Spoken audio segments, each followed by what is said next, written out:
എല്ലാവരും നോക്കിയോ, നമ്മൾ അറ്റ്മോസ്ഫിയറിക് റിഫ്രാക്ഷൻ്റെ എഫക്റ്റുകളെ പറ്റിയായിരുന്നു പഠിച്ചുകൊണ്ടിരുന്നത്. അതിൽ ഓൾറെഡി നമ്മൾ പറഞ്ഞു, ഉദിക്കുന്നതിന് ഒരു 2 മിനിറ്റ് മുമ്പ് സൂര്യനെ നമുക്ക് കാണാൻ പറ്റും, അസ്തമിച്ച് കഴിഞ്ഞ് 2 മിനിറ്റ് കഴിഞ്ഞാലും സൂര്യനെ കാണാൻ പറ്റും.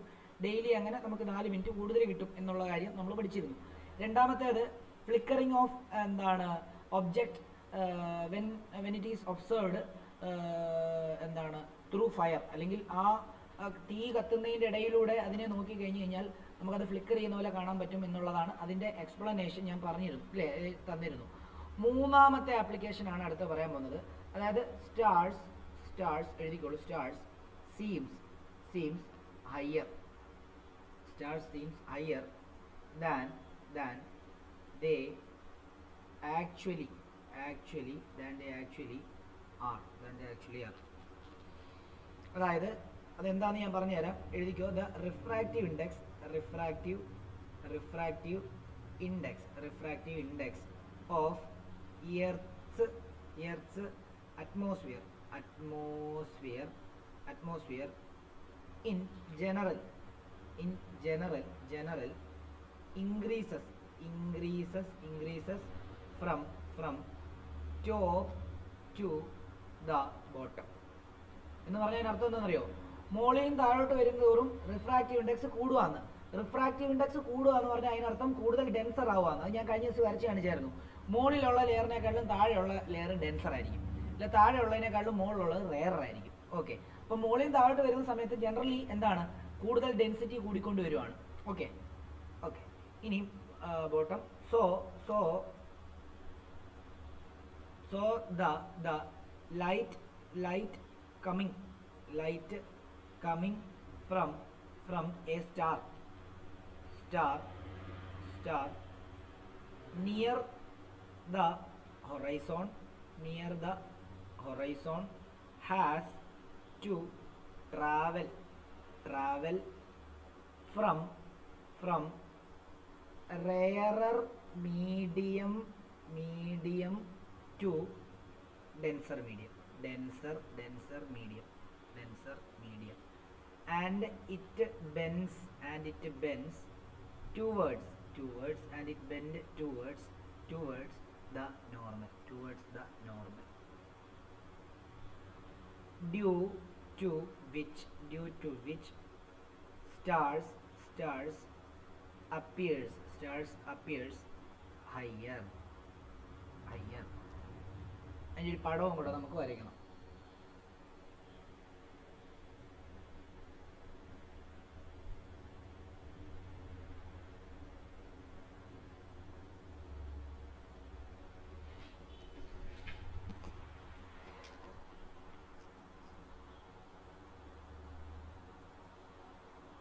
പടം വരയ്ക്കേണ്ടത് ഇത് എർത്താണ്, അല്ലേ? ഇത് എർത്താണ്. എർത്തിൻ്റെ മുകളിൽ കുറേ ലെയറുകളുണ്ട്. അപ്പോൾ നിങ്ങൾക്ക് ജസ്റ്റ് ഇങ്ങനെ കുറേ ലെയറുകൾ ജസ്റ്റ് ഇങ്ങനെ അങ്ങ് വരച്ചാൽ മതി. ഒരു 3 ലെയർ അങ്ങ് വരച്ചാൽ മതി. എന്നിട്ട് സ്റ്റാറിനെ നിങ്ങൾ വേണ്ടി ഇവിടെ കൊണ്ട് വരയ്ക്കുക. ഇതാണ് നമ്മുടെ സ്റ്റാർ. ഓക്കെ, ഈ സ്റ്റാറിൽ നിന്ന് വരുന്ന വെട്ടം ആദ്യം വേണ്ടി ഇവിടെ വന്ന് വീഴുന്നു. നമുക്കറിയാം മുകളിലുള്ളത് റെയറർ മീഡിയവും താഴെയുള്ള ഡെൻസർ മീഡിയവും ആണ്. കഴിഞ്ഞ ദിവസം ഞാൻ നിങ്ങളോട് പറഞ്ഞിരുന്നു അല്ലേ? അപ്പോൾ ഇവിടാണ് നോർമൽ വരയ്ക്കുന്നത്. അപ്പോൾ ഇറ്റ് ബെൻഡ് ടുവേർഡ്സ് നോർമൽ. അങ്ങനെയാണെങ്കിൽ ഇതെന്ത് ചെയ്യുന്നു? ഇത് വേണ്ട ബെൻഡ് ടുവേർഡ്സ് നോർമൽ. ഓക്കെ, കാരണം എന്താ? മുകളിലുള്ളത് റെയർ മീഡിയം, താഴെയുള്ള ഡെൻസറാണ്. പിന്നെ ഇത് രണ്ടും നോക്കുവാണെങ്കിൽ ഇത് റെയർ, ഇത് ഡെൻസർ. ഇത് രണ്ടും നോക്കുവാണെങ്കിൽ ഇത് റെയർ, ഇത് ഡെൻസർ. മനസ്സിലായോ? അപ്പോൾ ഇവിടെ അടുത്ത നോർമൽ വരയ്ക്കുന്നു, പെർപെൻഡിക്കുലർ തന്നെ ഇങ്ങനെ. അപ്പോൾ എന്താ സംഭവിക്കുന്നത്? ഇനി വീണ്ടും എന്താ? It bend more towards normal, ഇല്ലേ? വീണ്ടും നോർമൽ അടുത്തോട്ട് ബെൻഡ് ചെയ്യുന്നു. വീണ്ടും എന്താ? ലൈറ്റ് ദണ്ട് ഇവിടെ വന്ന് വീണു, ഇല്ലേ? വീണ്ടും അവിടെ എന്താ? ബെൻഡ് ടുവേർഡ്സ് നോർമലാണ്. റെയർ ടു ഡെൻസർ തന്നെയാണ്. കണ്ടോ? ഇവിടെ കണ്ടോ? കുറച്ചുകൂടെ അടുത്തോട്ട് ബെൻഡ് ചെയ്യുന്നു, കുറച്ചുകൂടെ അടുത്തോട്ട് നോർമൽ. കണ്ടോ?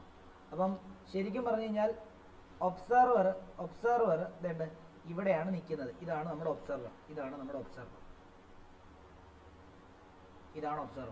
ഇദ്ദേഹത്തിന് കാണുന്നത് ഏത് സ്റ്റാർ എവിടെ ഇരിക്കുന്നതായിട്ടാണെന്നറിയോ? ഇതേണ്ട ഇവിടെ ഇരിക്കുന്നതായിട്ടായിരിക്കും ഇദ്ദേഹത്തിന് കാണുന്നത്. കണ്ടോ? ഇത് അതായത് ലാസ്റ്റ് വരയ്ക്കുന്നതിൻ്റെ സ്ട്രെയിറ്റ് ആയിട്ട് കണ്ടോ? ഇത് ഇവിടെ ഇരിക്കുന്നതായിട്ടായിരിക്കും കാണുന്നത്.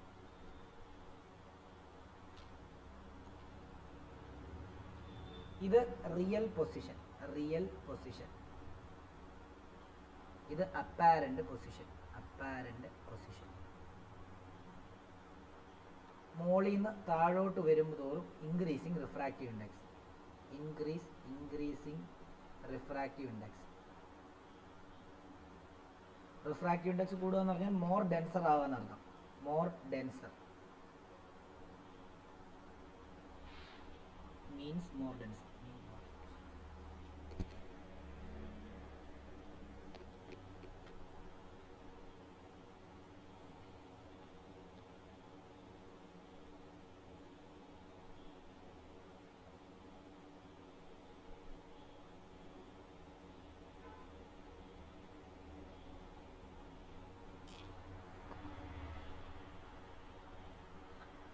അടുത്തത് നാലാമത്തെ അതിൻ്റെ എഫക്റ്റ് എന്ന് പറയുന്നത് ട്വിങ്ക്ലിംഗ് ഓഫ് സ്റ്റാർ.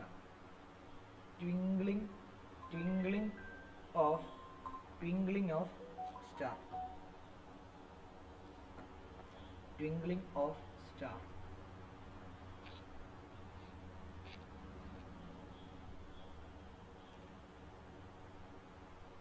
എഴുതേണ്ടത് stars R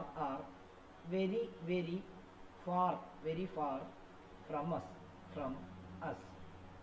So they behave as a point source of light. ഒരു point source of light ആയിട്ട് ബിഹേവ് ചെയ്യും. point source of light. നമ്മൾ പറഞ്ഞു എല്ലാ സമയവും ഒരിക്കലും എന്ത് ചെയ്യത്തില്ല, ഈ ഡെൻസർ മീഡിയ, ഡെൻസർ റെയർ എന്ന് പറഞ്ഞ് എപ്പോഴും ഈ കണ്ടീഷൻ ഇങ്ങനെ നിലനിൽക്കത്തില്ല. അത് എപ്പോഴും ചേഞ്ച് ചെയ്തുകൊണ്ടിരിക്കും. ചിലപ്പോൾ എന്ത് ചെയ്യും, ചിലപ്പം ഈ സ്റ്റാറിന്റെ ലൈറ്റ് നേരെ തന്നെ ഇവിടെ വന്ന് പതിക്കും. അതായത് ഇവിടെ ഡെൻസർ മീഡിയം റെയർ മീഡിയം ഒന്നും കാണത്തില്ല. അങ്ങനൊരു വേർതിരിവ് കാണത്തില്ല. കണ്ടീഷൻ മാറുന്നതിനനുസരിച്ച് ചിലപ്പോൾ ഒറ്റ ഒപ്റ്റിക്കൽ ഡെൻസിറ്റി ഉള്ള മീഡിയമായിട്ട് ആക്ട് ചെയ്യും എൻ്റെ സ്റ്റാർ മൂല്യം ഇങ്ങോട്ട്. അപ്പോൾ ഈ കണ്ടീഷൻ എപ്പോഴും, എർത്തിന്റെ കണ്ടീഷൻ എപ്പോഴും ചേഞ്ച് ചെയ്തുകൊണ്ടിരിക്കും എന്നുള്ളതാണ് അവിടെ ഉദ്ദേശിക്കുന്നത്. ഓക്കെ, അപ്പം എഴുതുക സിൻസ് ദ ഫിസിക്കൽ, ഇത് സിൻസ് ആണ്, since the physical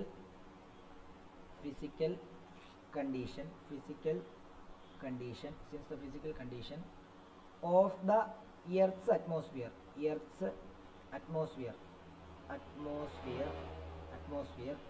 R not constant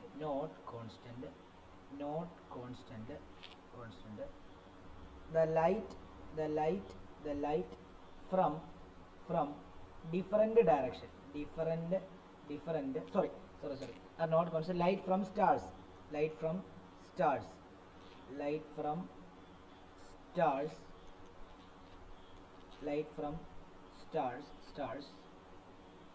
appears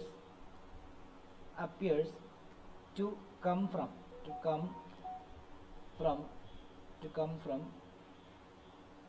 different direction.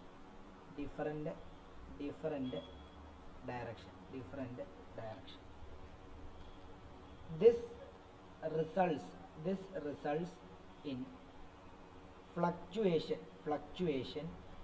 of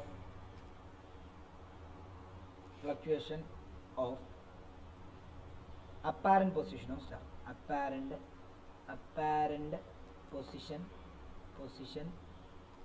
of stars.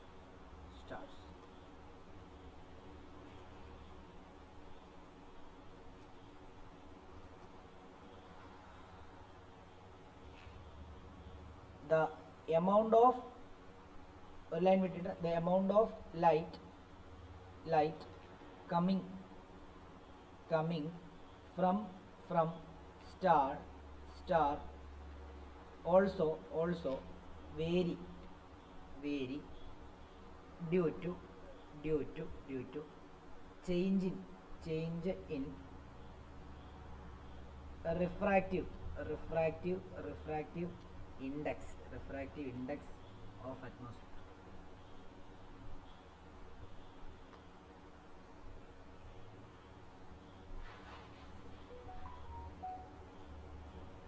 ഇത് ലൈറ്റ് ഫ്രം സ്റ്റാർസ് അല്ലെ, സ്റ്റാർ ആണ്. ലൈറ്റ് ഫ്രം സ്റ്റാർസ് എന്ന് എഴുതിയത്.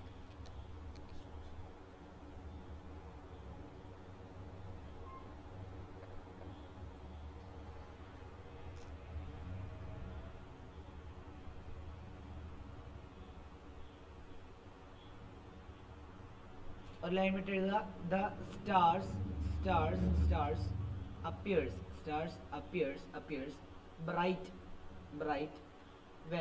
when more light from stars reaches our eye, and the same star appears dull when less amount of light reaches our eye. This cause twinkling of stars. അതായത് നിങ്ങൾ മനസ്സിലാക്കേണ്ട ഒരു കാര്യം, സ്റ്റാറിൻ്റെ വെട്ടം ഒത്തിരി ദൂരത്തുനിന്ന് വരുന്നുണ്ട്. സ്റ്റാറിനെ ഒരു പോയിന്റ് ഒബ്ജക്റ്റ് ആയിട്ടാണ് നമ്മൾ ട്രീറ്റ് ചെയ്യുന്നത്. അങ്ങനെ പോയിന്റ് ഒബ്ജക്റ്റ് ആയിട്ട് ട്രീറ്റ് ചെയ്യുന്ന സമയത്ത് നമുക്കറിയാം, മുകളിൽ നിന്ന് താഴോട്ട് വരുന്ന സമയത്ത് കൂടുതലും റെയറിൽ നിന്ന് ഡെൻസറിലോട്ടാണ് വരുന്നത്. കൂടുതൽ റിഫ്രാക്ഷൻ നടക്കുന്നു. അപ്പം ഒരു കാരണം ട്വിങ്കിൾ ചെയ്യാനുള്ള ഒരു കാരണം എന്ന് പറഞ്ഞാൽ, അങ്ങനെ നോക്കുമ്പോൾ സ്റ്റാറിൻ്റെ വെട്ടം പല ഡയറക്ഷനിൽ നിന്നായിരിക്കും നമുക്ക് വരുന്നുണ്ടാകുക. കാരണം പല റിഫ്രാക്ഷൻ കഴിഞ്ഞ് പലയിടത്തു നിന്നല്ല. ഇപ്പം ചിലപ്പം എന്താണ് ഒരേപോലെ ബിഹേവ് ചെയ്യും. അതായത് അങ്ങനെ റെയർ ഡെൻസർ എന്ന് പറഞ്ഞൊരു കൺസെപ്റ്റ് ഇല്ലായിരിക്കും. അപ്പോൾ ഡയറക്റ്റ് ആയിട്ട് റീച്ച് ചെയ്യും. ചിലപ്പം റിഫ്രാക്ഷൻ നടന്നിട്ടായിരിക്കും റീച്ച് ചെയ്യുന്നത്. അപ്പോൾ അങ്ങനെ വരുമ്പോഴത്തേക്കും ശരിക്കും ഇൻറ്റൻസിറ്റിക്ക് വ്യത്യാസം ഉണ്ടാകും. അതായത് ഡയറക്റ്റ് നമ്മുടെ കണ്ണിലോട്ട് അടിക്കുന്ന സമയത്ത് സ്റ്റാർ നല്ല ബ്രൈറ്റ് ആയിട്ട് കാണും, കൂടുതൽ വെട്ടം വരുന്ന സമയത്ത്. എന്നാൽ റിഫ്രാക്ഷൻ നടന്നു കഴിഞ്ഞിട്ട് വരുന്ന വെട്ടത്തിന് ബ്രൈറ്റ്നസ് കുറവായിരിക്കും. അങ്ങനെ കണ്ടീഷൻ മാറുന്നതിനനുസരിച്ച് നമുക്കപ്പോൾ അത് എന്തായിട്ട് തോന്നും, ബ്രൈറ്റ് കൂടുന്നു കുറയുന്നു. അത് ഈ റിഫ്രാക്ഷൻ നടക്കുന്നതുകൊണ്ടാണ് ആ ഒരു എഫക്റ്റ് നമുക്ക് ഉണ്ടാകുന്നത്. അതുകൊണ്ടാണ് പറയുന്നത് അറ്റ്മോസ്ഫിയറിക് റിഫ്രാക്ഷൻ കാരണം സ്റ്റാർ ട്വിങ്കിൾ ചെയ്യുന്ന ഒരു എഫക്റ്റ് നമുക്ക് കിട്ടും എന്നുള്ളത്. ഇനി നമുക്ക് ഒരൊറ്റ ടോപ്പിക് കൂടെ പഠിക്കാനുള്ളൂ. അത് സ്കാറ്ററിങ് ഓഫ് ലൈറ്റ് ആണ്. അതും കൂടെ എന്ന് എഴുതാം. ഇത് എഴുതിയെന്ന് വിശ്വസിക്കുന്നു. ആരെങ്കിലും എഴുതാനുണ്ടെങ്കിൽ പറയണേ. എഴുതാനുണ്ടെങ്കിൽ പറയുക. അടുത്ത ടോപ്പിക്കിലേക്ക് പോവാണ്. Scattering of light.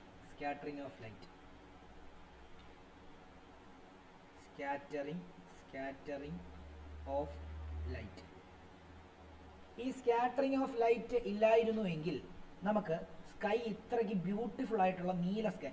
അതായത് നമ്മൾ എപ്പോഴും നിങ്ങൾ ചിന്തിച്ചാൽ മതി, ഈ എല്ലാവർക്കും എനിക്കറിയത്തില്ല, ഒരു 80% ആൾക്കാർക്കും ഈ മൂടി കിടക്കുന്ന കാലാവസ്ഥയെക്കാളും കുറച്ചുകൂടെ അവർക്ക് ഒരു സുഖമായിട്ട് തോന്നുന്നത്, മനസ്സിനൊരു സന്തോഷമൊക്കെ തോന്നുന്നത് ഒരു ബ്ലൂ സ്കൈ കാണുമ്പോഴാണ്. നിങ്ങളിപ്പം നിങ്ങൾക്ക് ഒരു ടെൻഷനായിട്ട് നിങ്ങളൊരു സൈക്കോളജിസ്റ്റിൻ്റെ ഒക്കെ പോയി കഴിഞ്ഞാൽ അവർ ആദ്യം എന്ത് പറയുന്നറിയോ, നല്ല സൺലൈറ്റ് കൊള്ളുക, എന്നിട്ട് നല്ല രീതിയിൽ ബ്ലൂ സ്കൈ കാണാം. ബ്ലൂ സ്കൈ എന്ന് പറയുമ്പോൾ ശരിക്കും പറഞ്ഞാൽ ഒരു പോസിറ്റീവ്നെസ് ആണ്. അപ്പോൾ ആ സ്കൈക്ക് ബ്ലൂ കളർ, സ്കൈക്ക് ശരിക്കും കളറില്ല, സ്കൈ ഡാർക്കാണ്. അതെങ്ങനെയാണെന്നറിയോ, ഇപ്പം രാവിലെ നമ്മൾ എണീറ്റ് നോക്കുമ്പോൾ സ്കൈ ബ്ലൂ ആയിട്ട് വരും. അങ്ങനെ ബ്ലൂ ആയിട്ട് വരുന്ന സമയത്ത് നമ്മൾ ഒരു സ്പേസ് വെഹിക്കിളെ കയറിയിട്ട് നേരെ സ്പേസിലോട്ട് പോവാം. അങ്ങനെ പോകുമ്പോഴത്തേക്കും ഒരു പർട്ടിക്കുലർ ഡിസ്റ്റൻസ് കഴിയുമ്പോഴത്തേക്കും സ്കൈയുടെ ബ്ലൂ കളറെല്ലാം മാറി ഡാർക്കാകാൻ തുടങ്ങും. താഴെ നമ്മൾ ഇവിടെ നിന്ന് മുകളിലോട്ട് പോകുന്ന സമയത്ത് ബ്ലൂ കളറിൽ കണ്ട സ്കൈ അപ്പം തന്നെ ഒരു 2 മണിക്കൂറിനുള്ളിൽ നമ്മൾ ഒരു പെർട്ടിക്കുലർ ഡിസ്റ്റൻസ് നമ്മൾ കടക്കും. ആ ഡിസ്റ്റൻസ് കടന്നു കഴിഞ്ഞ് കഴിഞ്ഞാൽ പിന്നെ സ്കൈ ഡാർക്കായിട്ടായിരിക്കും കാണുന്നത്. അതുകൊണ്ടാണ് ആസ്ട്രോണോട്ട്സ് ഇല്ലേ, നമ്മുടെ സ്പേസിലുള്ള ആൾക്കാർക്ക് ആകാശം ഡാർക്കായിട്ടാണ് കാണുന്നത്. അത് ഒരു പ്രാവശ്യം ക്വസ്റ്റ്യൻ ചോദിച്ചായിരുന്നു.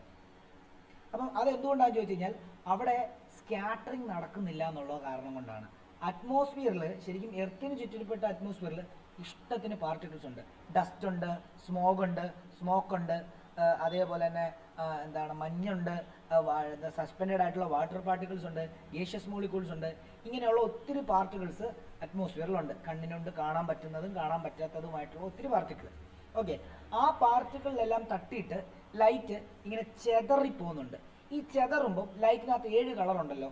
അപ്പം ആ പാർട്ടിക്കിളുടെ സൈസ് അനുസരിച്ച് ചെതറുന്ന ലൈറ്റിൻ്റെ വേവ് ലെങ്തിനും വേരിയേഷൻ ഉണ്ടാവും. അതായത് ഇപ്പോൾ ഒരു ഉദാഹരണം പറയുകയാണെങ്കിൽ, സ്കൈ ബ്ലൂ ആയിട്ട് കാണുന്നതിന് കാരണം ഞാൻ ആദ്യം ആ സ്കാറ്ററിങ് എന്താണെന്ന് പറഞ്ഞുതരാം. ഇപ്പോൾ ഇത് വരയ്ക്കേണ്ട, പറഞ്ഞുതരാം. ഇത് എർത്താണ്, ഇത് സൂര്യനാണ്. സൂര്യൻ്റെ വെട്ടം എർത്തിലോട്ട് ഒരിക്കലും ഡയറക്റ്റ് ഇങ്ങനെയല്ല വരുന്നത്. പകരം അറ്റ്മോസ്ഫിയറിൽ കുറേ പാർട്ടിക്കിൾ, വലുതും ചെറുതുമായിട്ടുള്ള കുറേ പാർട്ടിക്കിൾ ഉണ്ട്.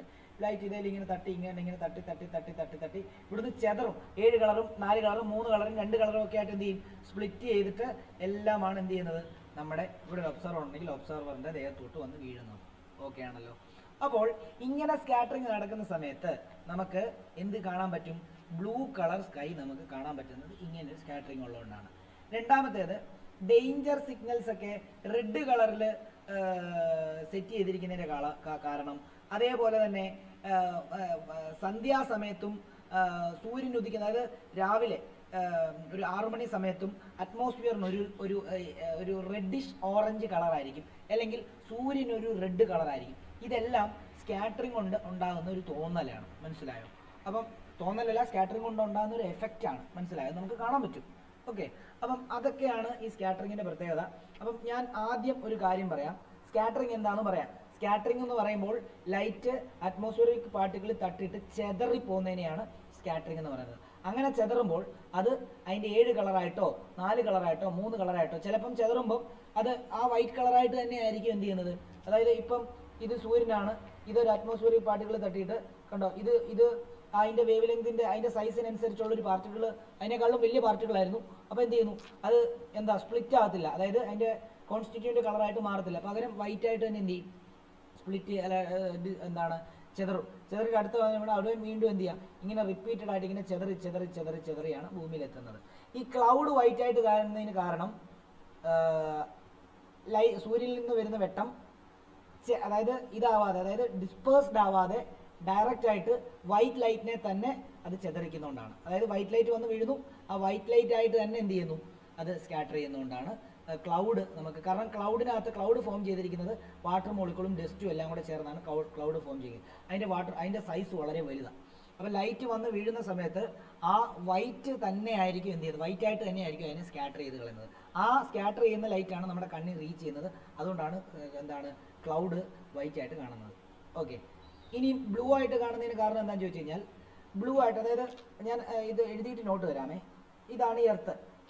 പകൽ സമയം ഒരു നമുക്ക് ഒരു 9 മണി സമയം തൊട്ട് ഒരു വൈകിട്ട് 4 മണി സമയം വരെ, അതായത് ഒരു 9 മണി സമയം അല്ലെങ്കിൽ ഒരു 8 മണി സമയം കൂട്ടിക്കും, 8 തൊട്ട് 6 മണി വരെ സൂര്യൻ, അല്ല വൈകിട്ട് ഒരു 4 മണി വരെ 4 മണി വരെ സൂര്യൻ ഭൂമിയോട് ഒത്തിരി അടുത്തായിരിക്കുന്നത്. കണ്ടോ, ഇതൊരു 8 മണിയാണെന്ന് വിചാരിച്ചു, ഓൾമോസ്റ്റ് ആണ്. ഇതൊരു വൈകിട്ടൊരു 4 മണിയാണെന്ന് വിചാരിച്ചു. അപ്പം ആ സമയത്തെല്ലാം എങ്ങനെയായിരിക്കും എന്നറിയോ, സൂര്യൻ ഭൂമിയോട് ഒത്തിരി ചേർന്നായിരിക്കുന്നത്, ഒത്തിരി അടുത്ത്. അതിൽ 12 മണിയാകുമ്പോൾ ഭൂമിയോട് ഒത്തിരി ചേർന്നായിരിക്കുന്നത് ഏറ്റവും കൂടുതൽ. അതുകൊണ്ടാണ് ആ ഉച്ച സമയത്ത് ഭയങ്കര ചൂട് അനുഭവപ്പെടുന്നത്. ഓക്കെ, എന്നാൽ വൈകുന്നേരം ഒരു 5 മണി കഴിഞ്ഞ് കഴിഞ്ഞാൽ സൂര്യൻ എവിടെ ആയിരിക്കും എന്നറിയാമോ, സൂര്യൻ ഹൊറൈസോണിൻ്റെ ആ ഒരു ഭാഗത്തായിരിക്കും. അതായത് ഒത്തിരി ഡിസ്റ്റൻസ് കടന്നു വേണം സൂര്യന് ഭൂമിയിലേക്ക് വരാനായിട്ട്, സൂര്യൻ്റെ വെട്ടത്തിന് ഭൂമിയിലേക്ക് വരാൻ വേണ്ടി. ഓക്കെ, അപ്പം അതുകൊണ്ട് തന്നെ ഇവിടെ നോക്കിയോ, അതായത് ഇവിടെയൊക്കെ അറ്റ്മോസ്ഫിയർ, അതായത് പകൽ സമയം 8 തൊട്ട് ഒരു 4 മണി വരെയുള്ള സമയത്താണ് കൂടുതലും നമുക്ക് എന്ത് ചെയ്യാൻ പറ്റുന്നത്, സ്കൈ നീല കളറിൽ കാണാൻ പറ്റുന്നത് ഇല്ലേ. ആ സമയത്ത് എന്താ സംഭവിക്കുന്നത് അറിയോ, ഈ ലൈറ്റ് വന്നിട്ട് ഈ അറ്റ്മോസ്ഫിയറിക് പാർട്ടിക്കിളെ വന്ന് വീഴും, വന്നിട്ട് അതിൻ്റെ 7 കളറായിട്ട് സ്പ്ലിറ്റ് ചെയ്യും. 7 കളറായിട്ട് സ്പ്ലിറ്റ് ചെയ്യുന്നതിനകത്ത് ബ്ലൂ കളറ് സ്പ്ലിറ്റ് ചെയ്യുന്ന, ഒത്തിരി ഡിസ്റ്റൻസ് കടന്നു വരണ്ടല്ലോ, സ്പ്ലിറ്റ് ചെയ്യുമ്പോൾ തന്നെ എന്ത് ചെയ്യും, അത് പെട്ടെന്ന് ഭൂമിയിലോട്ട് റീച്ച് ആവും. അതായത് ബാക്കിയുള്ള കളറുകൾ സ്പ്ലിറ്റ് ആകുന്നതിന് മുമ്പ് ഏറ്റവും വേവ് ലെങ്ത് എന്താണ് കുറഞ്ഞ കളറാണ് സ്പ്ലിറ്റ് ആകുന്നത്. അത് സ്പ്ലിറ്റ് ആയ ഉടൻ സ്കാറ്റർ ചെയ്തിട്ട് ഭൂമിയിലെത്തും. നീല കളറാണ് ഭൂമിയിലെത്തുന്നത്. അതുകൊണ്ടാണ് നമുക്ക് എന്ത് ചെയ്യുന്നത്, ആ സമയത്ത് പകൽ സമയത്ത് നമുക്ക് സ്കൈ നീലയായിട്ട് കാണാൻ പറ്റുന്നത്.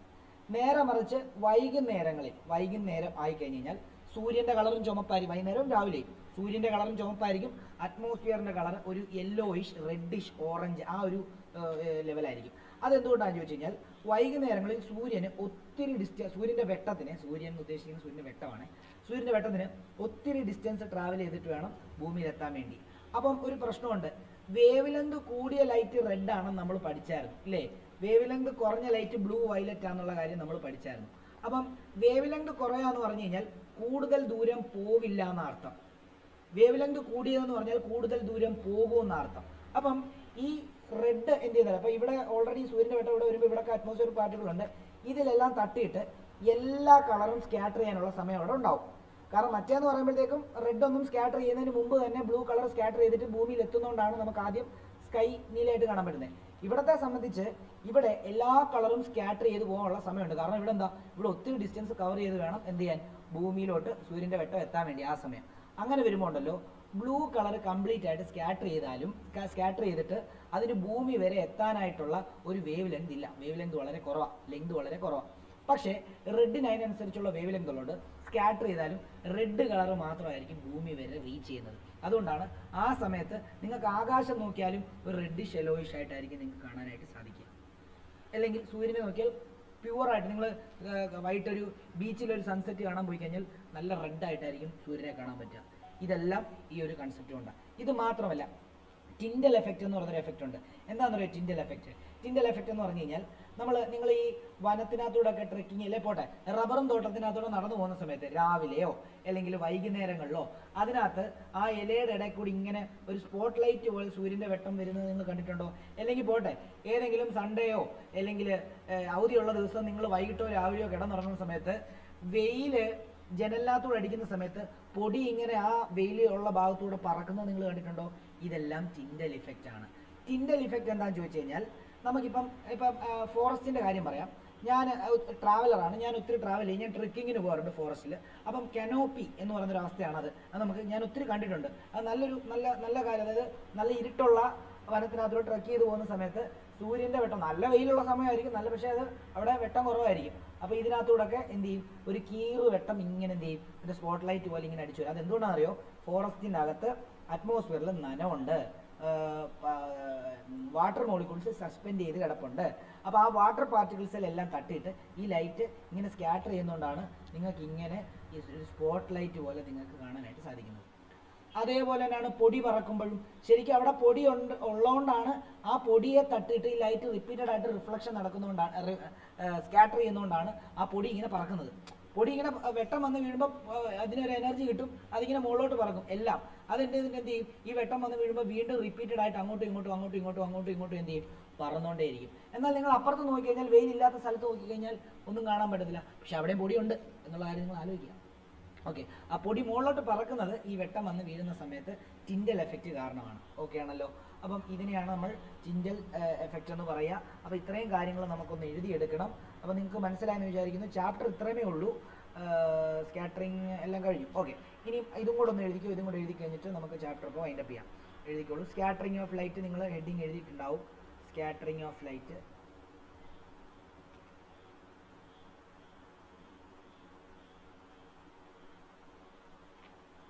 ഒന്നാമത്തെ ഡോട്ട് എഴുതുക.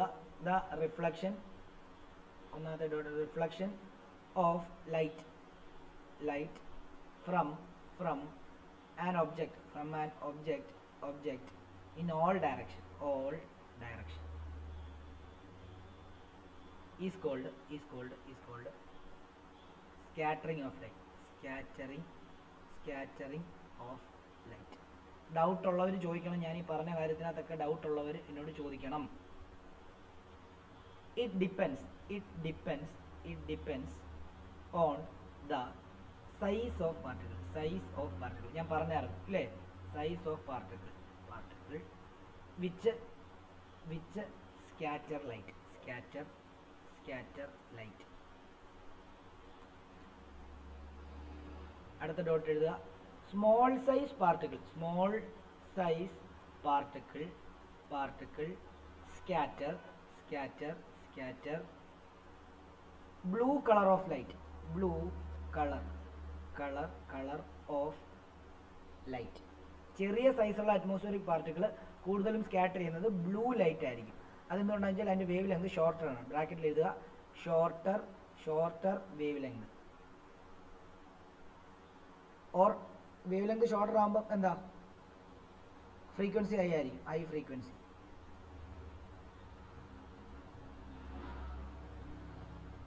അടുത്തത് medium sized particle. Medium sized particle scatter red colour of light. Red colour of light എന്ന് പറയുമ്പോൾ longer wave length.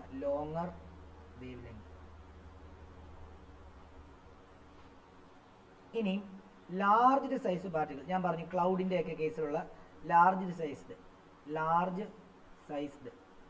Sized particle scatters all the color of light.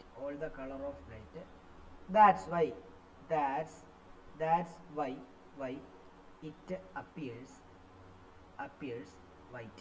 അതായത് ഇപ്പം ക്ലൗഡിൻ്റെ കാര്യം പറഞ്ഞാൽ ക്ലൗഡ് വൈറ്റ് ആയിട്ട് കാണുന്നതിന് കാരണം എന്താണെന്നറിയോ?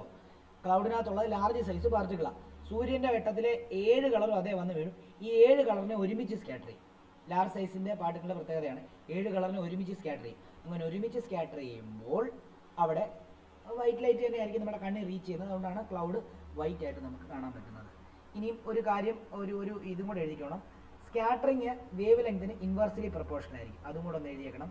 Scattering is inversely proportional to wavelength. എന്ന് പറഞ്ഞു കഴിഞ്ഞാൽ എന്താണെന്നറിയാമോ? വേവ് ലെങ്ത് കൂടുതലുള്ളതിന് സ്കാറ്ററിങ് കുറവായിരിക്കും. അതായത് ഞാൻ പറഞ്ഞു റെഡ് വൈകുന്നേരം സമയത്ത് റെഡ് കളർ കാണാൻ പറ്റുന്നതിന് കാരണം റെഡിന് വേവ് ലെങ്ത് കൂടുതലാണ്. അതുകൊണ്ട് തന്നെ അതിന് സ്കാറ്ററിങ് വളരെ കുറവായിരിക്കും. അതുകൊണ്ട് അത് എന്ത് ചെയ്യും? ഭൂമി വരെ റീച്ച് ചെയ്യും എന്നുള്ളത് ഓർത്താൽ മതി. ഡൗട്ടുള്ളവർക്ക് ചോദിക്കാം കേട്ടോ, ഡൗട്ടുള്ളവർക്ക് ചോദിക്കാം.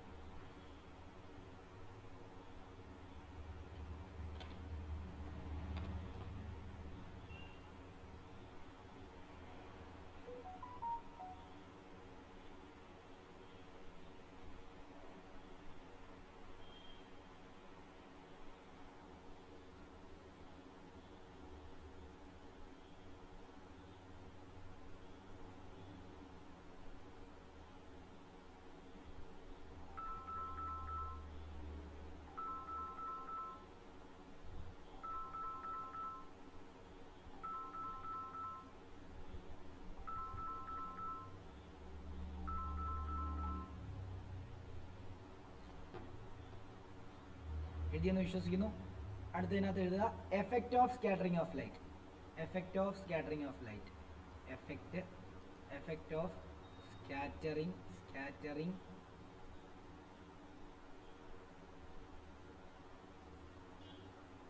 ലൈറ്റ്. ഒന്ന് ടിൻഡൽ എഫക്റ്റ് എന്ന് പറയും.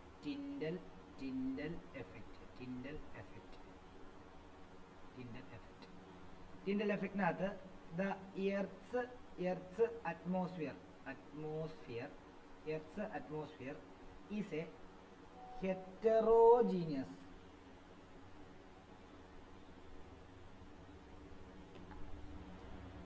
the earth atmosphere is a heterogeneous mixture of minute particle of smoke, tiny water droplet, dust in air, which becomes visible due to scattering of light. അതായത് നമ്മൾ അറിയാലോ, അതായത് നമ്മുടെ റൂമിലോട്ട് വെട്ടം കടന്നു വരുമ്പോൾ അവിടെ പൊടി ഇങ്ങനെ പറക്കുന്ന പോലെ നിങ്ങൾക്ക് ഫീൽ ചെയ്യുന്നുണ്ടെങ്കിൽ ആ വെട്ടം വരുന്ന ഭാഗത്ത് വെട്ടം ഇല്ലാത്ത ഭാഗത്ത് പൊടി ഇല്ല എന്നല്ല, അവിടെയും പൊടിയുണ്ട്. വെട്ടം വരുന്ന സമയത്ത് ആ പൊടി എന്ത് ചെയ്യുമെന്ന് പറഞ്ഞു കഴിഞ്ഞാൽ ആ പൊടിയിലോട്ട് വെട്ടം വന്ന് വീഴുമ്പോൾ പൊടി എന്ത് ചെയ്യും? ഒന്ന് ബൗൺസ് ചെയ്യും. എന്നിട്ട് എന്ത് ചെയ്യും? ആ വെട്ടത്തിനകത്ത് ഇങ്ങനെ സ്കാറ്റർ ചെയ്ത് വീണ്ടും ആ ലൈറ്റ് പോയിട്ട് ഓരോ പൊടിയെ തട്ടി അങ്ങോട്ടും ഇങ്ങോട്ടും സ്കാറ്റർ ചെയ്യുമ്പോൾ പൊടി ഇങ്ങനെ പറന്ന് കിടക്കും. ഓക്കെ, അതേപോലെയാണ് കനോപ്പി ഓഫ് ഫോറസ്റ്റിൽ ഉണ്ടാകുന്നത്. അതായത് ആ സ്പോട്ട് ലൈറ്റ് പോലെ ഫോറസ്റ്റിലും അല്ലെങ്കിൽ ഈ പറഞ്ഞ പോലെ റബ്ബർ തോട്ടത്തിൻ്റെ ഇടയ്ക്കൂടെ ഒക്കെ നടന്നു പോകുന്ന സമയത്ത് നിങ്ങൾക്ക് കാണാൻ പറ്റും. രാവിലെയോ അല്ലെങ്കിൽ വൈകുന്നേരങ്ങളിലോ ഒക്കെ നിങ്ങൾക്ക് കാണാൻ പറ്റും. അപ്പം അങ്ങനെ അത് എല്ലാം ഇപ്പോൾ അവിടുത്തെ കേസ് എന്ന് പറഞ്ഞാൽ അവിടെ വാട്ടർ മോളിക്യൂൾസ് ഉണ്ട് സസ്പെൻഡഡ് ആയിട്ട്. നമ്മൾ രാവിലെയൊക്കെ എണീക്കുന്ന സമയത്ത് എണീറ്റ് നടക്കാനൊക്കെ തോന്നുന്ന ഒരു ഫ്രഷ് എയർ ആയിരിക്കും നമുക്ക് കിട്ടുന്നത്. അറ്റ്മോസ്ഫിയറിൽ ഒരു നനവുള്ളതുകൊണ്ടാണ് നമുക്ക് ആ ഫ്രഷ്നെസ് ഫീൽ ചെയ്യുന്നത്. ഉച്ചയാകുമ്പോഴത്തേക്കും അതെല്ലാം എന്തായി പോകും? ആവിയായിട്ട് പോകും. അതുകൊണ്ട് നമുക്ക് പിന്നീട് ഒരു എഫക്റ്റ് ഇല്ല. അപ്പോൾ അത് രാവിലെ എണീക്കുന്ന സമയത്ത് നമുക്കൊരു ഫ്രഷ്നെസ് കിട്ടാൻ കാരണം അതങ്ങനെ ശ്വസിക്കുമ്പോൾ തന്നെ നമുക്കത് അറിയാൻ പറ്റും. ഓക്കെ, അതാണ് അതിൻ്റെ കാരണം. രണ്ടാമത്തേത് colour of blue sky. blue sky, blue sky, color of blue sky. The upper layer of atmosphere, upper layer of atmosphere contains very small particles of water vapor and gases. These particles are more effective in scattering of light of shorter wavelength.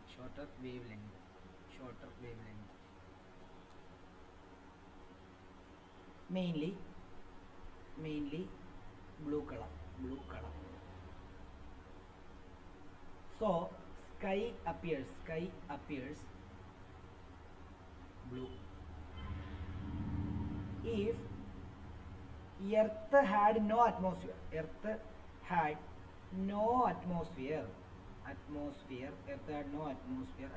ഇല്ലായിരുന്നുവെങ്കിൽ there would not have been any scattering of light because at high altitude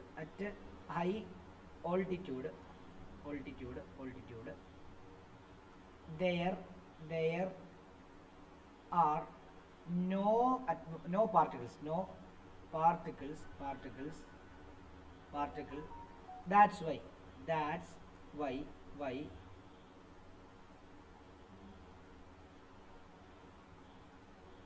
sky of other planets is dark, as there is no atmosphere.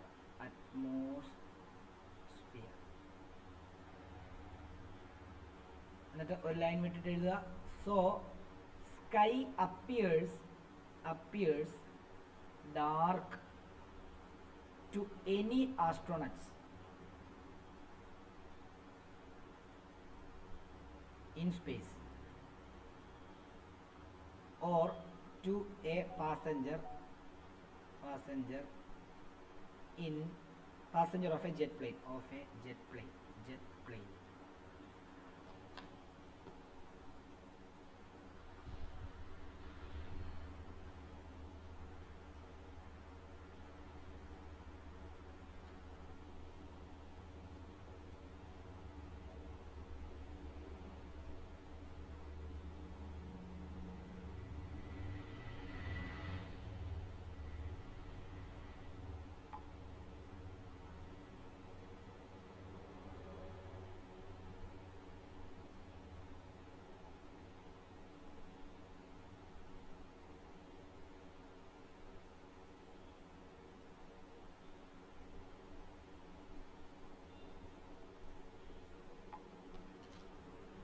Okay ആണോ?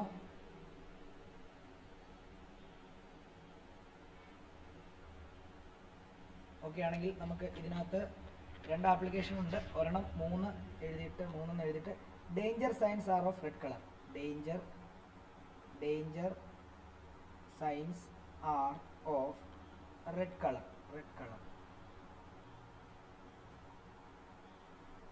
നമുക്കറിയാം റെഡിന് wave length കൂടുതലാണ്, അപ്പോൾ scattering വളരെ കുറവായിരിക്കും. മനസ്സിലായോ? അപ്പോൾ അതുകൊണ്ട് തന്നെ ഇപ്പോൾ ഹസാർഡ് ലൈറ്റ്, ഇപ്പോൾ ആംബുലൻസ് മണ്ടയ്ക്ക് ലൈറ്റ് റെഡാ, അപ്പോൾ എത്ര ദൂരെ നിന്നാലും മഞ്ഞുള്ള കണ്ടീഷനാണെങ്കിലും പൊടിയുള്ള കണ്ടീഷനാണെങ്കിലും നമുക്ക് എത്ര ദൂരത്ത് നിന്നാലും ആ റെഡിന് എന്ത് ചെയ്യും?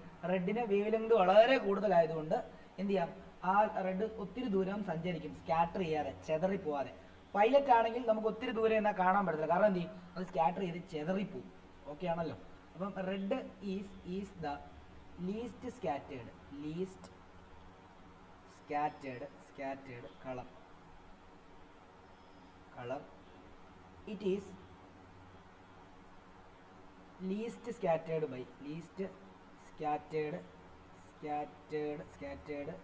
by fog and smoke and can be seen over a long distance. So danger signs are made in red color.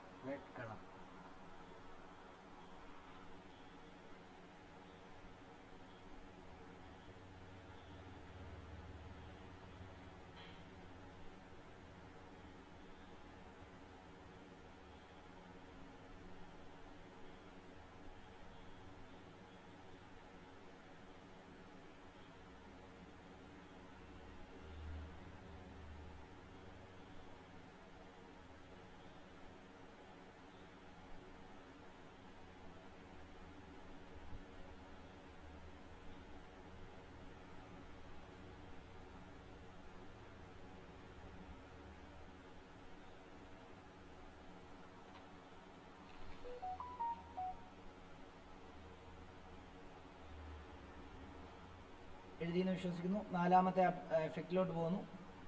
Colour of sun at sunrise and sunset. Sunrise and sunset.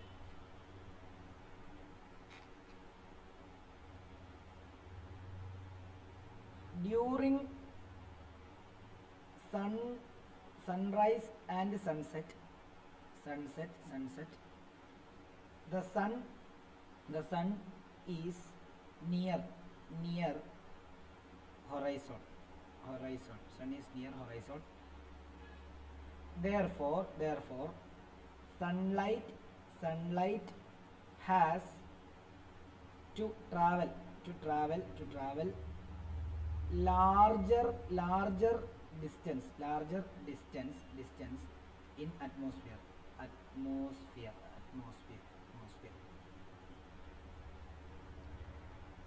Due to this most of the blue lights are scattered away by the particle.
കുഞ്ഞുങ്ങളെ കേൾക്കാമെന്ന് വിചാരിക്കുന്നു. Particles വരെയാണ് നമ്മൾ പറഞ്ഞു നിർത്തിയത്.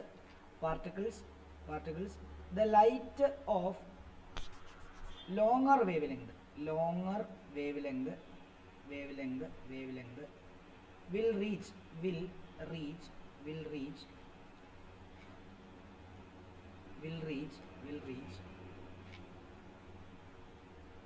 our eyes. This is why sun appears reddish color. Numerical ചെയ്യാൻ വേണ്ടി രണ്ട് concept കൂടെ പഠിപ്പിച്ചു കഴിഞ്ഞാൽ ഈ ചാപ്റ്റർ കംപ്ലീറ്റ്ലി തീർന്നു. ന്യൂമറിക്കൽ നമുക്ക് ചെയ്യാം. അപ്പോൾ ആ ന്യൂമറിക്കൽ കൺസെപ്റ്റ് കൂടെ ഒന്ന് എഴുതിയെടുക്കണം.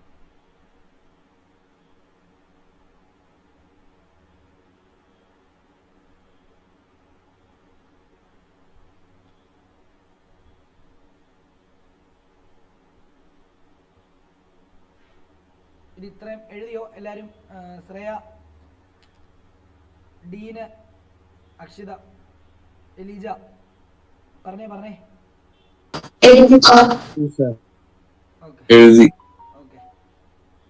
ഓക്കെ, അങ്ങനെയാണെങ്കിൽ ഒരു കാര്യം കൂടെ എഴുതിക്കോ. നമുക്ക് ന്യൂമറിക്കലാണ്, നമ്മുടെ ചാപ്റ്റർ തീർന്നു. ന്യൂമറിക്കൽ കൺസെപ്റ്റിലെ രണ്ട് കൺസെപ്റ്റ് കൂടെ ഒന്ന് എഴുതി വെച്ചോ. ഒരു ഇമ്പോർട്ടൻ്റ് എന്ന് എഴുതണം. ഇമ്പോർട്ടൻ്റ് എന്ന് എഴുതിയിട്ട് എഴുതുക. For doing questions related to myopia,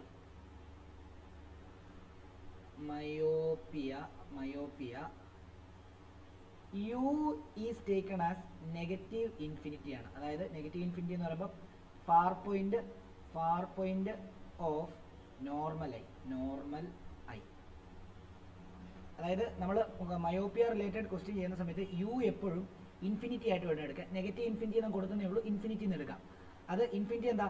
നോർമലയുടെ far point ആണ്. ആ നോർമലയുടെ ഫാർ പോയിന്റിനെ വേണം നമ്മൾ മയോപ്പിയുടെ കണക്ക് ചെയ്യുന്ന സമയത്ത് ഒബ്ജക്ട് ഡിസ്റ്റൻസ് ആയിട്ട് എടുക്കാൻ. ഇനി ആ സമയത്ത് ഇമേജ് ഡിസ്റ്റൻസ് ആയിട്ട് എടുക്കേണ്ടത് എന്താണെന്നറിയാമോ? നെഗറ്റീവ് ഫാർ പോയിന്റ്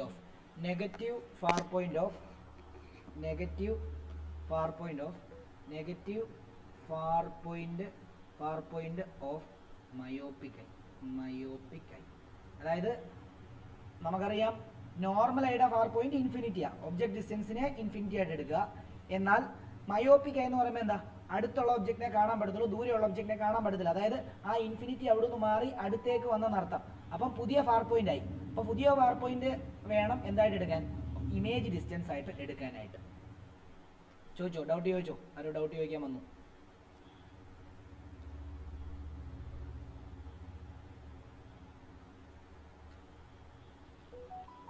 ആരോ ഡൗട്ട് ചോദിക്കാൻ വന്നു? ചോദിച്ചോളൂ.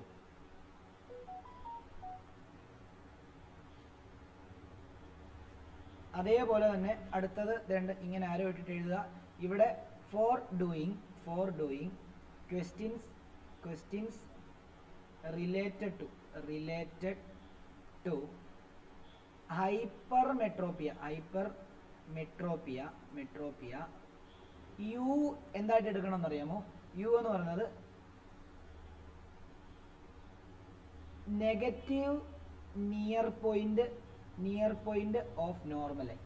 അതായത് നോർമൽ ഐയുടെ നിയർ പോയിന്റ് ആയിട്ട് വേണം എടുക്കാൻ. അതിന്റെ നെഗറ്റീവ് നോർമൽ ഐ എത്രയാണ് നമുക്കറിയാമല്ലോ. നോർമൽ ഐയുടെ നിയർ പോയിന്റ് എന്ന് പറയുമ്പോൾ 25 അപ്പോൾ -25 സെന്റിമീറ്റർ എന്ന് വേണം എടുക്കാൻ. വീനെ എന്തായിട്ട് എടുക്കാന്ന് അറിയാമോ? Negative near point of hypermetropic eye. Hypermetropic eye. Hypermetropia എന്ന് പറയുമ്പോൾ ലോങ് സൈറ്റ്, ദൂരെയുള്ള കാണാൻ, അടുത്തുള്ള കാണത്തില്ല എന്ന് പറയുമ്പോൾ നിയർ പോയിന്റ് ഒത്തിരി മാറിയെങ്കിൽ അതായിരിക്കും അവന് കാണാൻ പറ്റുന്ന ഇമേജ്. മനസ്സിലായോ? അപ്പം ഇമേജ് ഡിസ്റ്റൻസ് എന്ന് പറയുമ്പോൾ ആ പുതിയ നിയർ പോയിന്റ് വേണം എടുക്കാൻ, അതിന്റെ നെഗറ്റീവ് വേണം എടുക്കാൻ. ഓക്കെ ആണല്ലോ? ഇത് രണ്ടും ബൈ ഹാർട്ട് ചെയ്ത് വെച്ചിട്ട് ഇത് തന്നെ ക്വസ്റ്റ്യനകത്ത് അപ്ലൈ ചെയ്താലേ കാര്യം നടക്കുകയുള്ളൂ കേട്ടോ. അല്ലെങ്കിൽ നിങ്ങൾക്ക് ആൻസർ ഒന്നും ചെയ്യാൻ പറ്റത്തില്ല, കൺഫ്യൂഷൻ ഉണ്ടാവും. ഓക്കെ, നമുക്ക് വേണമെങ്കിൽ ഒരു ക്വസ്റ്റ്യൻ നമുക്കൊന്ന് ചെയ്യാം. രണ്ടിൻ്റെയും ഓരോ ക്വസ്റ്റ്യൻസ് ഞാൻ ചെയ്ത് കാണിക്കാം. അതോടെ ചെയ്ത് കഴിഞ്ഞിട്ട് ഇന്നത്തെ ക്ലാസ് വൈൻഡപ്പ് ചെയ്യാം.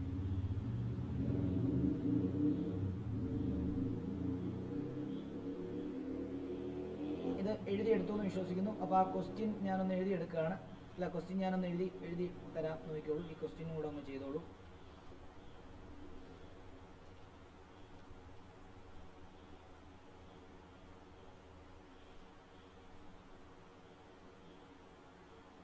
അപ്പോൾ നോക്കിക്കോളൂ, അതായത് ഒന്നാമത്തേത് ദ ഫാർ പോയിന്റ്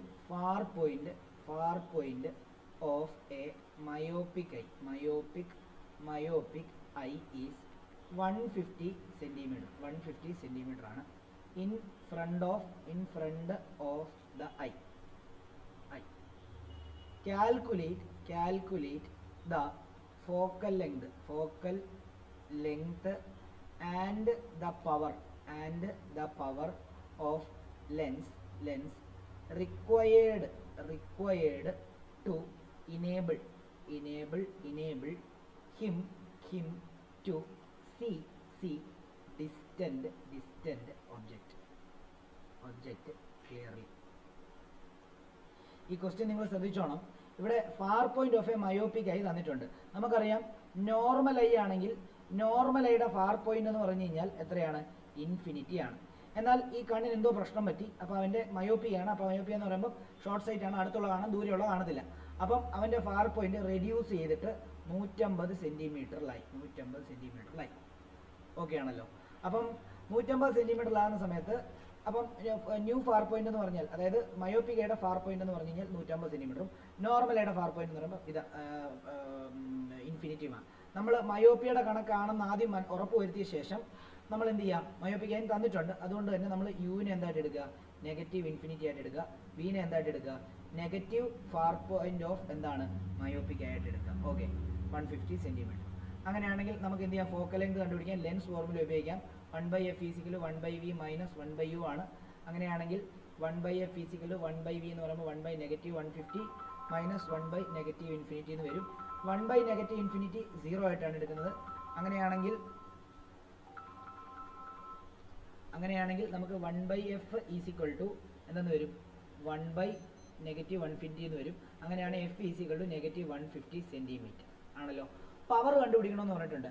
പവർ കണ്ടുപിടിക്കണമെങ്കിൽ നമ്മൾ കഴിഞ്ഞ ചാപ്റ്ററിൽ പഠിച്ചായിരുന്നു. പവർ കണ്ടുപിടിക്കണമെങ്കിൽ പവറിൻ്റെ യൂണിറ്റ് ഡയോപ്റ്റർ ആണ്. ഡയോപ്റ്റർ യൂണിറ്റ് ആയിട്ട് പവറിൻ്റെ ഇത് കണ്ടുപിടിക്കണമെന്നുണ്ടെങ്കിൽ ഫോക്കൽ ലെങ്ത് മീറ്ററിലായിരിക്കണം, ഇത് സെൻറ്റിമീറ്ററിലാണ്. അപ്പോൾ ഫോക്കൽ ലെങ്ത്തിലെ മീറ്ററിലാക്കുമ്പോൾ /100. അപ്പോൾ f = -1.5 മീറ്റർ എന്നാണ്. ഓക്കെ, ഇനി പവർ കണ്ടുപിടിക്കാം. പവർ എന്താ? 1/f ആണ്. അങ്ങനെയാണെങ്കിൽ 1/-1.5 ആണ്. അത് ചെയ്യുമ്പോൾ നമുക്ക് -0.67 ഡയോപ്റ്റർ കിട്ടുന്നു. അപ്പോൾ ഓൾറെഡി നമുക്കറിയാം ഷോർട്ട് സൈറ്റ് വന്നു കഴിഞ്ഞാൽ കോൺകേവ് ലെൻസ് ആണ് ഉപയോഗിക്കുന്നത്. കോൺകേവ് ലെൻസിൻ്റെ പവർ എപ്പോഴും നെഗറ്റീവ് ആണെന്നുള്ള കാര്യം നമ്മൾ ഫസ്റ്റ് ചാപ്റ്റർ പഠിച്ചിരുന്നു. ഇനി ഇവിടെ നിങ്ങൾക്ക് കൺഫ്യൂഷൻ വരുന്നൊരു സംഭവം, ഇതെങ്ങനെ നെഗറ്റീവ് വന്നതാണ്? സാധാരണ നമ്മളൊരു ലെൻസ് കൺസിഡർ ചെയ്യുമ്പോൾ ലെൻസിന് ഇങ്ങോട്ടുള്ളതെല്ലാം പോസിറ്റീവ്, ഇങ്ങോട്ടുള്ളതെല്ലാം നെഗറ്റീവ് അല്ലേ? നമ്മുടെ കണ്ണിൻ്റെ ലെൻസ് വരുമ്പോൾ നോക്കിയോ, നിങ്ങൾ ദൂരെയുള്ള ഒബ്ജക്റ്റിനെ കാണുവാണെങ്കിൽ അടുത്തുള്ള ഒബ്ജക്റ്റിനെ കാണുമെങ്കിലും കണ്ണിൻ്റെ ഇമേജ്, ലെൻസിൽ നിന്ന് റിഫ്രാക്ഷൻ നടന്ന ഇമേജ് എവിടെ പതിയുന്നത്? ഇവിടെ വരുന്നത്. അപ്പോൾ ഏതൊരു ഇമേജിൻ്റെ ആണെങ്കിലും ഇമേജ് ഡിസ്റ്റൻസ് ശരിക്കും ഇതാണ് വരേണ്ടത്. പക്ഷേ ഇങ്ങനെയല്ല എടുക്കുന്നത്. മനസ്സിലായോ? ഇങ്ങനെ നമുക്ക് ഒരിക്കലും എടുക്കാൻ പറ്റത്തില്ല. കാരണം അങ്ങനെയാണെങ്കിൽ എല്ലാ ഇമേജിൻ്റെ ഇമേജ് ഡിസ്റ്റൻസ് ഒന്നായിരിക്കും. കാരണം ഈ ഐബോളിൻ്റെ ഷേപ്പ് അത്രയും സൈസ് ആയിരിക്കും അതിന് ഇമേജ് ഡിസ്റ്റൻസ്. ഒരിക്കലും അങ്ങനെ എടുക്കാൻ പറ്റില്ല. അതുകൊണ്ടാണ് ഇങ്ങനെ ബൈ ഹാർട്ട് ചെയ്ത് പഠിക്കണമെന്ന് പറഞ്ഞത്. ക്ലിയർ ആണോ കുഞ്ഞുങ്ങളെ? ക്ലിയർ ആണോ? ഒന്ന് പറഞ്ഞേ, ക്ലിയർ ആണോ? ഡൗട്ട് ഉണ്ടെങ്കിൽ ചോദിക്കണം, എല്ലാവരും ഒന്ന് പറഞ്ഞേ.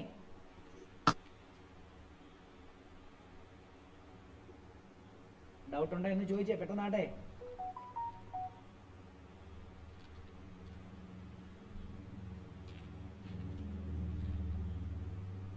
പെട്ടെന്നായിക്കോട്ടെ. ഡൗട്ടില്ലെന്ന് വിശ്വസിക്കുന്നു. ഞാൻ ആ ഹൈപ്പർ മെട്രോപ്പിയുടെ ഒരു കണക്കൂടെ ഞാൻ പറഞ്ഞു തരാം. അതോടെ പറഞ്ഞിട്ട് ക്ലാസ് വൈൻഡപ്പ് ചെയ്യാം. ഒന്ന് നോക്കിക്കോളൂ. A person cannot see the objects distinctly when placed at a distance less than 50 centimeter. Calculate the power of lens. He should be using to see object placed at a distance of 25 centimeter from the eye. അതായത് ഇതിനകത്ത് ഏത് ഡിഫക്റ്റാന്നുള്ള കാര്യം ഇപ്പം ഞാൻ ഹൈപ്പർമെട്രോപ്പിയെ പറ്റി ചെയ്യാൻ പോകുന്ന പറഞ്ഞപ്പോൾ ഓൾറെഡി അത് നിങ്ങൾ മനസ്സിലാക്കണം. ക്വസ്റ്റ്യനിൽ എങ്ങനെ മനസ്സിലാകാൻ ചോദിച്ചു കഴിഞ്ഞാൽ a person cannot see distinctly when the object placed at a distance less than 50 centimetre. 50 centimetre താഴോട്ട് കാണുന്നില്ല. അതിനർത്ഥം എന്തുവാ? അത് ലോങ് സൈറ്റ് ആണെന്നുള്ളതാണ് അല്ലേ. 50 നിമിഷ ഒരു 9:10 ആകുമ്പോൾ കയറേ നിമിഷ. അപ്പം 50 സെന്റിമീറ്റർ താഴോട്ട് വെച്ചിരിക്കുന്ന ഇത് കാണത്തില്ല. അപ്പോൾ എന്താ? അടുത്തുള്ള കാണത്തില്ല, ദൂരെയുള്ള. അപ്പം ലോങ് സൈറ്റ് ആണെന്നുള്ള കാര്യം മനസ്സിലാക്കിക്കോണം. ഓക്കെ. അപ്പോൾ അയാളുടെ നിയർ പോയിന്റ് എന്ന് പറയുമ്പോൾ 50 അപ്പോൾ നമ്മൾ ലോങ് സൈറ്റുമായിട്ട് ബന്ധപ്പെട്ട് കണക്ക് ചെയ്യുമ്പോൾ യുവിനെ എന്തായിട്ടാണ് എടുക്കുന്നത്? നെഗറ്റീവ് നിയർ പോയിന്റ് ഓഫ് എന്താണ്? നോർമൽ ഐ ആണ്. വി എന്തായിട്ട് എടുക്കുക? Negative near point of hypermetropic. അതിവിടെ നെഗറ്റീവ് 50 സെന്റിമീറ്റർ ആണ് ഇല്ലയോ? അങ്ങനെയാണെങ്കിൽ എന്താണ്? നമുക്ക് ഫോക്കൽ ലെങ്ത് കണ്ടുപിടിച്ചാലേ പവർ കണ്ടുപിടിക്കാൻ പറ്റത്തുള്ളൂ. 1/f ഈക്വൽ എന്താ? 1/v മൈനസ് 1/u ആണ്. യു ഇവിടെ അപ്പം നോക്കിയോ, അപ്പോൾ ഇവിടെ 1/-50 മൈനസ് 1/-25 ആണ്. അങ്ങനെയാണെങ്കിൽ ഇതിനെ ഇങ്ങോട്ടും, അല്ലെങ്കിൽ ഇവിടെ LCM എടുക്കുവാണെങ്കിൽ ഇവിടെ ഒരു 2 കൊണ്ട് മൾട്ടിപ്ലൈ ചെയ്ത് കഴിഞ്ഞാൽ മുകളിലും 2 കൊണ്ട് മൾട്ടിപ്ലൈ ചെയ്ത് കഴിഞ്ഞാൽ ഇങ്ങനെ വരും. 1 - 2 ഹോൾ ഡിവൈഡ് ബൈ -50 എന്ന് വരുന്നു. അങ്ങനെയാണെങ്കിൽ നമുക്ക് ഇവിടെ 1 - 2 എന്ന് പറയുമ്പോഴത്തേക്ക് 1 - 2 ഡിവൈഡ് ബൈ 50 എന്ന് വരുന്നു. -1 ഡിവൈഡ് ബൈ -50 എന്ന് വരുന്നു. അതാണ് നമുക്ക് എന്ത് കിട്ടിയത്? അതാണ് നമുക്ക് 1/f കിട്ടിയത്. അപ്പോൾ 1/f എന്ന് പറയുന്നത് മൈനസും മൈനസും കട്ട് ചെയ്ത് പോകുമ്പോൾ നമുക്ക് എത്ര കിട്ടും? 1/50 കിട്ടും. അങ്ങനെയാണ് എഫ് കിട്ടുമ്പോൾ റെസിപ്രോക്കൽ എടുക്കുമ്പോൾ 50 കിട്ടും. പവർ കണ്ടുപിടിക്കാൻ എന്ത് ചെയ്താൽ മതി? പവർ ഈക്വൽ ടു 1/f ചെയ്താൽ മതി. അപ്പോൾ പവർ ഈക്വൽ ടു 1/50 ചെയ്താൽ മതി. അപ്പോൾ നമുക്ക് 0 ഏകദേശം ഒരു എന്താ കിട്ടുക? ഇതിനകത്ത് വേറൊരു കാര്യമുണ്ട്. അത് സെൻറ്റിമീറ്ററിലാണല്ലോ, മീറ്ററിലോട്ട് മാറ്റണ്ടേ. ഇപ്പം ഫോക്കൽ ലെങ്ത് നമുക്ക് സെൻറ്റിമീറ്ററിലാണ് കിട്ടിയത്, 50 സെൻറ്റിമീറ്ററാണ്. അപ്പം ഡയോപ്റ്ററിൽ പവർ കണ്ടുപിടിക്കണമെങ്കിൽ എന്ത് ചെയ്യണം? സെൻറ്റിമീറ്ററിനെ മീറ്ററിലാക്കണം. അപ്പോൾ എന്ത് ചെയ്യണം? 50 സെൻറ്റിമീറ്റർ ഡിവൈഡഡ് ബൈ 100 ആണ് മീറ്റർ. അപ്പം 0.5 മീറ്റർ. ഇനിയും പവർ കണ്ടുപിടിക്കണം. Power equal 1/f 1/0.5. പോയിന്റ് മാറ്റാൻ വേണ്ടി × 10 മുകളിലും × 10. അങ്ങനെയാണെങ്കിൽ 10/5 എന്ന് വരുന്നു. 10/5 എന്നിട്ട് 2 ഡയോപ്റ്റർ. പോസിറ്റീവ് ആയതുകൊണ്ട് തന്നെ ഇതൊരു കോൺവെക്സ് ലെൻസാണ് ഇവിടെ യൂസ് ചെയ്യുന്നത് എന്നുള്ള കാര്യം മനസ്സിലാക്കാം. ക്ലിയർ? ഡൗട്ട് ഉണ്ടെങ്കിൽ ചോദിക്കാം.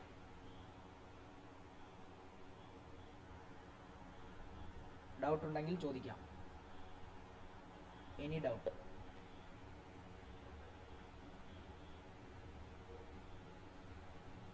ഡൗട്ട് ഉണ്ടെങ്കിൽ ചോദിക്കാം, ഇല്ലെങ്കിൽ നമുക്ക് ഇങ്ങനെ നിർത്താം.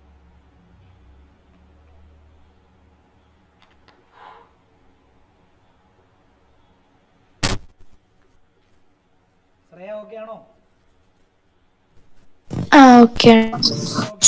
ലാസ്റ്റ് ആ പവർ ചെയ്തൊന്ന് കാണിക്കാവോ? പവർ ചെയ്തത് ഇങ്ങനെ വേണ്ട.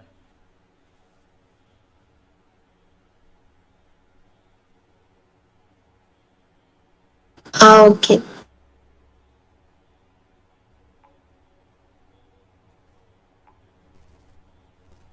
എഴുതി കഴിഞ്ഞെങ്കിൽ ഇങ്ങനെ നിർത്താം.